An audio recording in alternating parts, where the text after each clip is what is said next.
फाइल्स कहाँ है? क्या फर्क पड़ता है? मिलन काम जी। हाँ, files.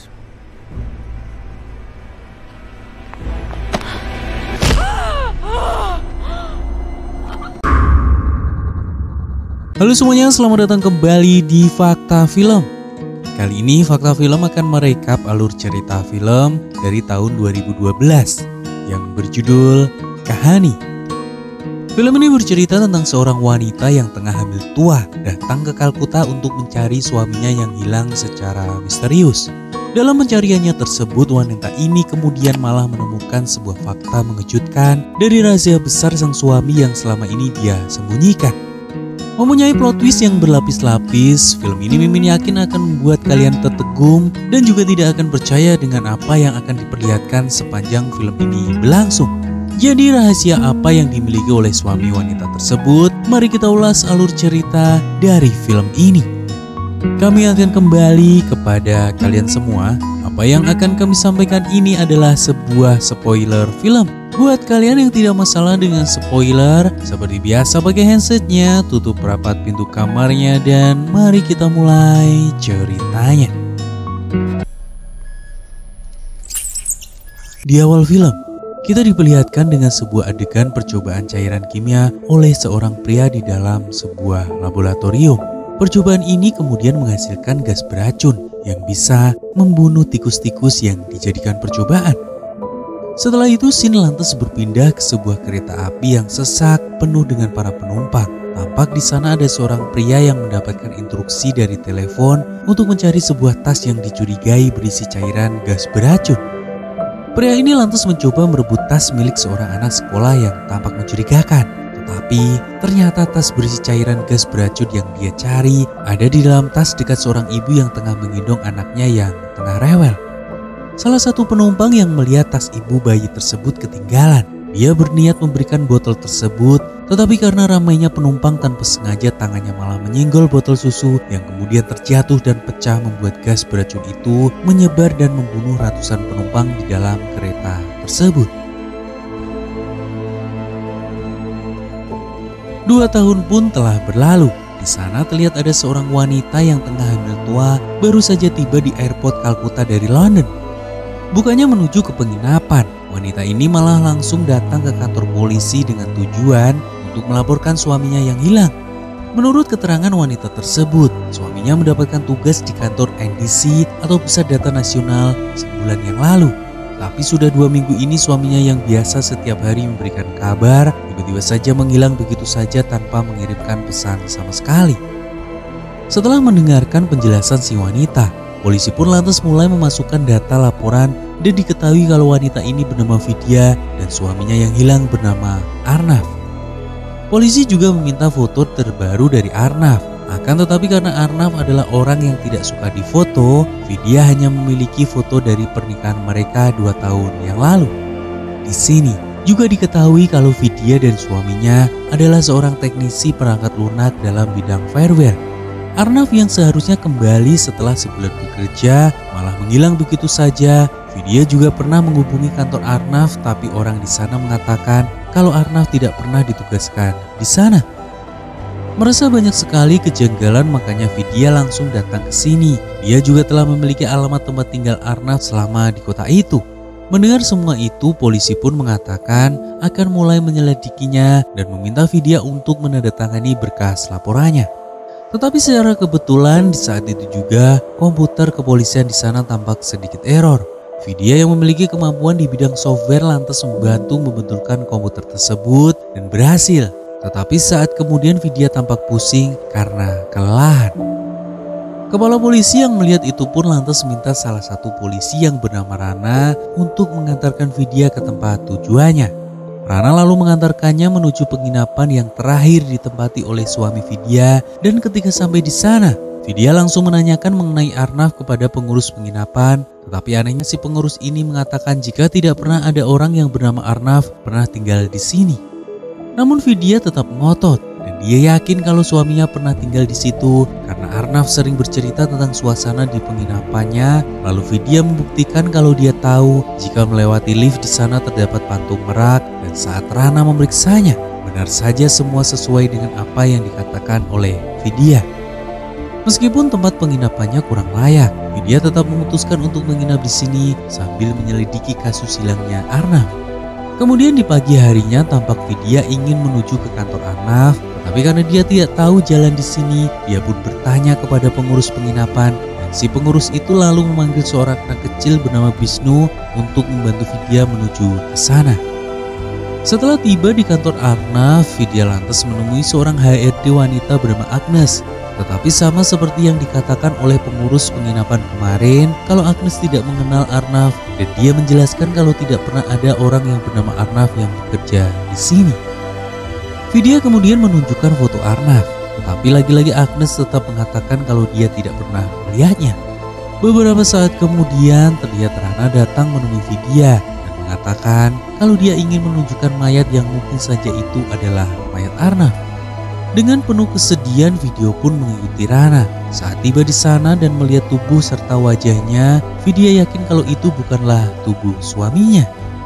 Rana yang merasa kasihan dengan Vidya lalu menanyakan apakah Arnaf tidak memiliki kerabat atau saudara di sekitar sini. Vidya mengatakan kalau Arnaf memiliki paman yang tinggal di Takur Pukul dan Rana pun langsung mengajak Vidya menuju ke sana. Di dalam perjalanan saat melihat sebuah sekolah, Vidya mengatakan kalau itu adalah sekolah Arnaf waktu remaja, jadi rumah pamannya pasti sudah dekat dari situ.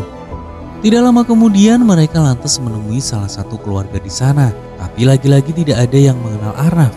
Merasa tidak puas dengan jawaban itu, mereka pun menuju ke sekolah dan menanyakan apakah Arnaf pernah bersekolah di sana. Tapi sama saja mereka mendapatkan jawaban yang sama, kalau tidak pernah ada yang bernama Arnaf di sekolah tersebut. Sementara itu di tempat lain, terlihat Agnes masih terus memandang foto Arnaf yang tadi ditinggalkan oleh Vidya. Dia sepertinya menyadari sesuatu, lalu Agnes segera mengetikkan nama Milan Damji, tapi aksesnya terkunci. Kemudian di malam harinya Agnes menghubungi Vidya untuk mengajaknya bertemu esok hari. Saat pertemuan itu Agnes mengatakan kalau dia merasa seperti pernah melihat wajah Arnaf. Dia mirip dengan mantan karyawannya yang bernama Milan Damji. Tetapi Milan ini bekerja sebentar saja. Dan yang dia ingat, saat Milan berhenti, banyak sekali orang yang datang ke kantornya. Dan sejak saat itu Milan Damji menghilang. Agnes juga ingat kalau Milan Damji memiliki golongan darah Bombay. Itu adalah golongan darah yang sangat langka. Vidya yang mendengar hal itu juga penasaran, karena Arnaf juga memiliki golongan darah yang sama dengan Milan Damji. Karena Agnes tidak bisa mengakses data Milan Damji di komputernya, dia pun menyarankan Vidya untuk ke kantor lamanya karena di sana masih tersimpan arsip seluruh karyawan di perusahaan tersebut. Singkat cerita, ketika malam hari, Agnes didatangi oleh pria misterius yang langsung menembak Agnes hingga membuatnya meninggal seketika. Kemudian pada pagi harinya saat di kantor intelijen, terlihat ada seorang pria bernama Khan yang meminta izin untuk pergi ke Kalkuta terkait Agnes yang sempat mengakses data milik Milan Damji. Tidak lama kemudian Khan pun tiba di Kalkuta dan langsung menginterogasi Vidya terkait pertemuannya dengan Agnes. Vidya menjelaskan kalau dia sebenarnya sedang mencari suaminya yang mirip dengan Milan Damji. Tetapi Khan yang emosional meminta Vidya untuk menghentikan pencariannya karena di sana tidak ada karyawan yang bernama Milan Damji. Di sini Vidya sepertinya tidak peduli dengan perkataan Khan. Dia tetap pada pendiriannya untuk mencari suaminya. Kemudian dengan ditemani oleh Rana, Vidya pergi ke kantor lama NDC seperti apa yang dikatakan oleh Agnes sebelum dia meninggal. Sementara itu di tempat lain, seseorang sedang menghubungi si pembunuh bayaran Agnes untuk mengambil data Milan Damji di gedung kantor lama. Ketika Rana dan Vidya tiba di gedung tersebut, mereka pun mulai menyelinap masuk untuk mencari data Milan Damji. Tidak butuh waktu yang lama, Vidya pun berhasil menemukan file tersebut. Tetapi di saat bersamaan si pembunuh bayaran itu juga tiba di ruangan itu. Tetapi beruntungnya Vidya dan Rana berhasil kabur dari sana sebelum ditemukan oleh si pembunuh bayaran. Di keesokan harinya, Vidya menemui Khan untuk menunjukkan bukti file kalau Milan Damji memang benar-benar ada dan dia meminta Khan untuk menjelaskan tentang semua ini. Akhirnya Khan menjelaskan kalau Milan Damji adalah tersangka atas kejadian gas beracun di kereta api 2 tahun yang lalu. Jadi Milan sebenarnya adalah seorang agen pemerintah yang berkhianat. Makanya Khan merahasiakannya dari publik tentang siapa itu Milan Damji. dia juga kesulitan menangkapnya karena kemungkinan besar seseorang di departemen ada yang membantunya. Kan lantas minta Vidya untuk menghentikan semua ini karena ini semua sangat berbahaya. Setelah itu Vidya pun mulai berasumsi dan bercerita kepada Rana. Menurutnya ada 3 kemungkinan terkait masalah ini. Yang pertama, Arnav memang sengaja hilang dan dia meninggalkannya. Yang kedua, Arnav dan Milam Danji adalah orang yang sama. Dan kemudian yang ketiga, Arnav tampak seperti Milam Danji sehingga membuatnya terkena masalah. Jadi untuk mendapatkan jawaban sesungguhnya Vidya memutuskan untuk melanjutkan pencariannya ini dengan pergi ke alamat Milam Danji yang didapatnya dari file sebelumnya. Ketika sudah tiba di tempat tersebut, mereka hanya menemukan surat donor darah dari rumah sakit. Vidya pun berinisiatif bertanya kepada anak penjual kopi di sana dan dia mendapatkan informasi kalau Milam Danji beberapa kali bertemu dengan seorang pria yang membawa koper dengan list emas di sudutnya. Lalu mereka pun menuju ke rumah sakit berdasarkan surat donor darah yang ditemukannya tadi. Tetapi ternyata semua data Milam Danji tidak dapat ditemukan di sana. Merasa sudah seperti jalan buntu, akhirnya Rana mengenalkan Vidya kepada seorang pria yang merupakan mantan mata-mata kepolisian untuk membantunya mencari data tentang Milam Danji. Singkat cerita, beberapa hari kemudian informasi pun didapat. Menurutnya 2 tahun silam pernah terjadi pertemuan rahasia antara 2 orang yang kemudian 2 orang tersebut ditembak oleh orang ketiga. Dan orang ketiga inilah yang membutuhkan donor darah langka tersebut. Jadi kemungkinan dia adalah Milam Danji. Lalu mereka disarankan untuk menemui seorang dokter bernama Ganguly yang saat itu bertugas malam. Segera saja mereka menemui dokter Ganguly. Tapi dokter ini tampaknya sedikit lupa karena kejadiannya yang sudah lama. Jadi dia menyuruh mereka berdua untuk kembali di esok hari agar dia bisa memeriksanya lagi. Kemudian pada malam harinya dokter Ganguly tewas karena dibunuh oleh si pembunuh bayaran. Akhirnya Vidya pun mencari tahu melalui database komputer di kantor Rana. Dia mendapatkan informasi kalau kedua orang yang meninggal tersebut adalah mata-mata polisi dan agen pemerintah. Jadi di sini Vidya pun kembali berasumsi kalau mereka berdua dibunuh oleh Milam Danji karena telah mengetahui tentang pengkhianatannya. Tetapi saat kejadian itu Milan juga terkena tembakan, makanya dia membutuhkan donor darah. Tapi pertanyaannya, dari mana Milan dapat informasi tentang pertemuan mereka berdua? Karena kemungkinan ada orang dalam yang membantu Milam Danji. Di keesokan harinya, Vidya dan Rana mengajak anak pengantar kopi ke kantor NDC yang sebelumnya ditemui di tempat Milam Danji. Mereka meminta bantuan anak ini untuk mengenali pria yang pernah dilihat bertemu dengan Milam Danji sebelumnya. Kemudian si anak ini menunjuk seorang pria yang sedang membawa koper. Diketahui kalau pria ini bernama Sridhar, dia adalah kepala IT di kantor NDC dan yang selama ini memerintahkan pembunuh bayaran itu juga adalah Sridhar. Kali ini dia menyuruh si pembunuh bayaran untuk menghabisi Vidya. Si pembunuh ini pun langsung membuntuti Vidya dan ingin langsung menembaknya. Tetapi karena ramainya keadaan di sana, pelurunya pun meleset hingga terkena salah satu warga dan membuat Vidya menyadarinya.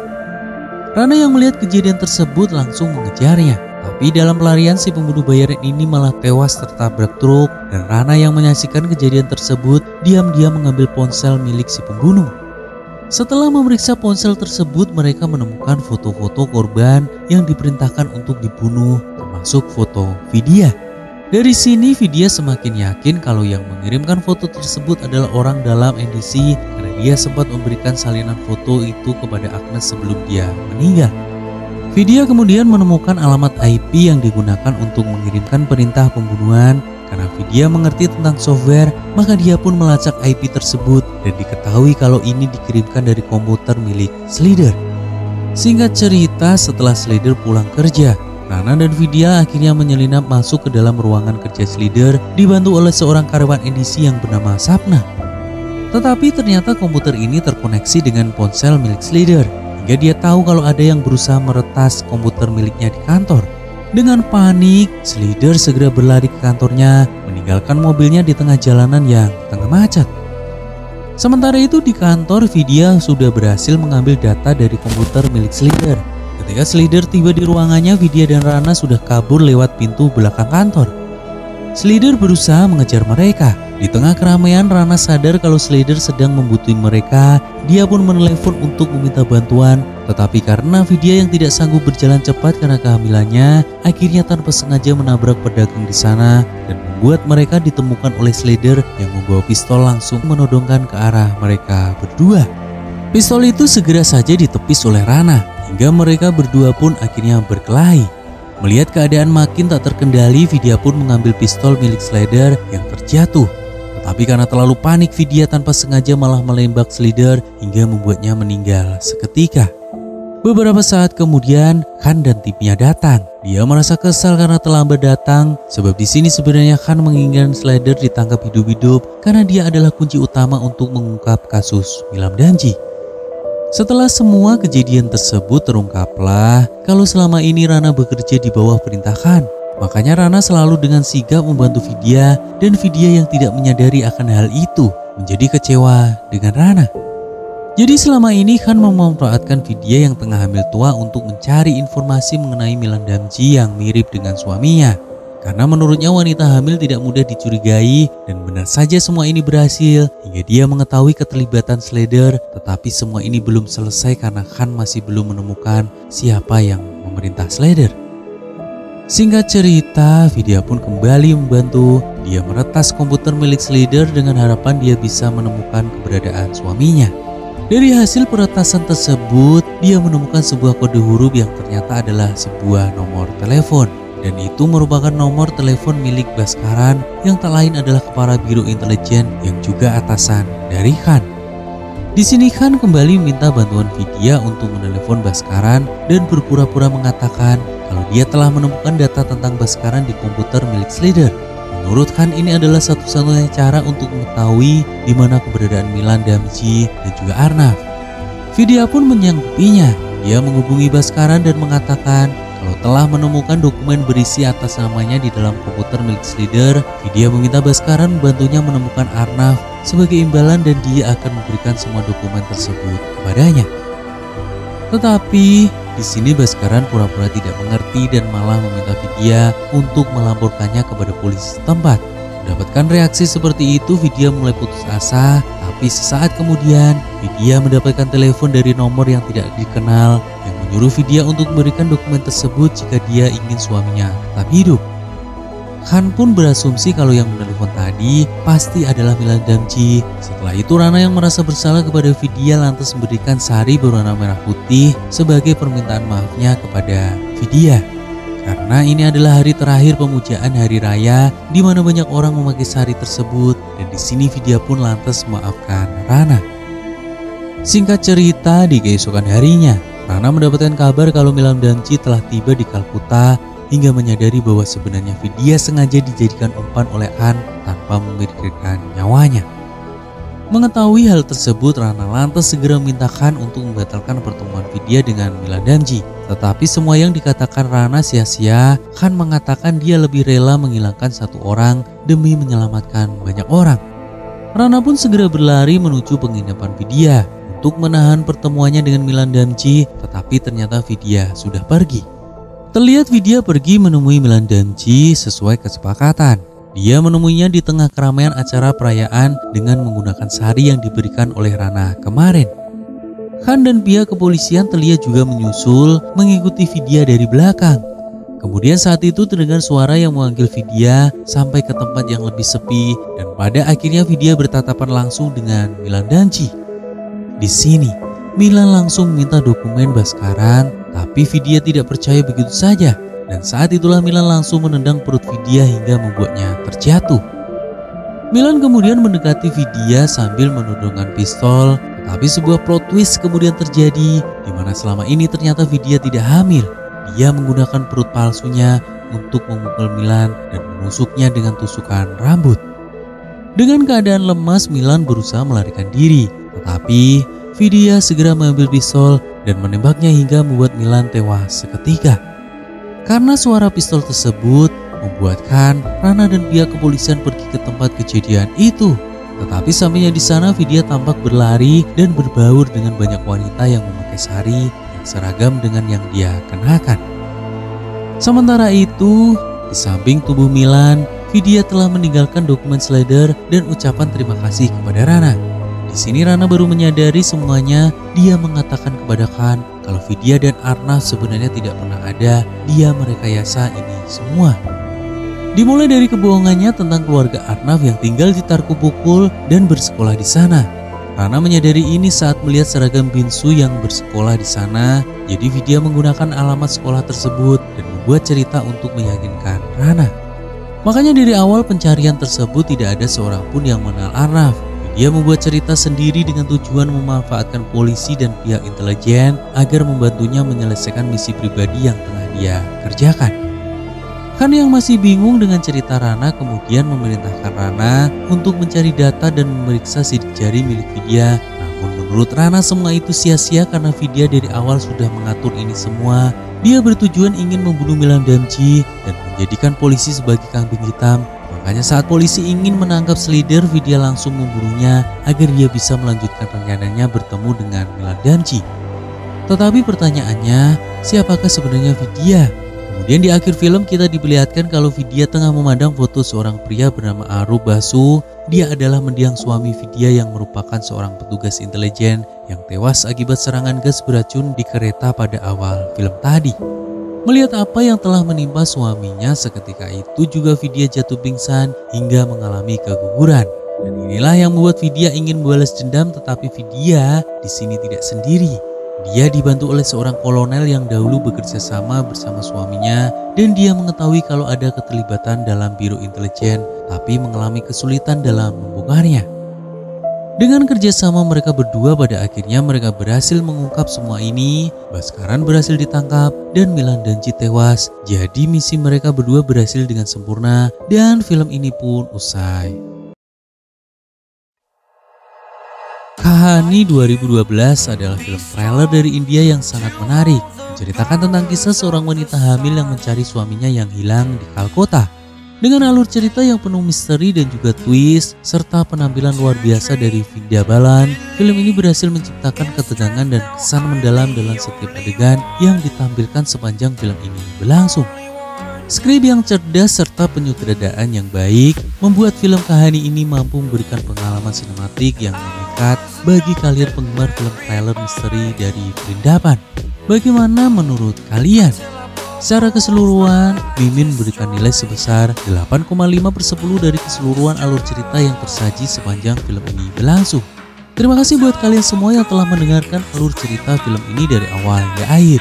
Buat kalian semua semoga selalu diberi kesehatan dan sampai jumpa lagi di alur cerita film misteri selanjutnya.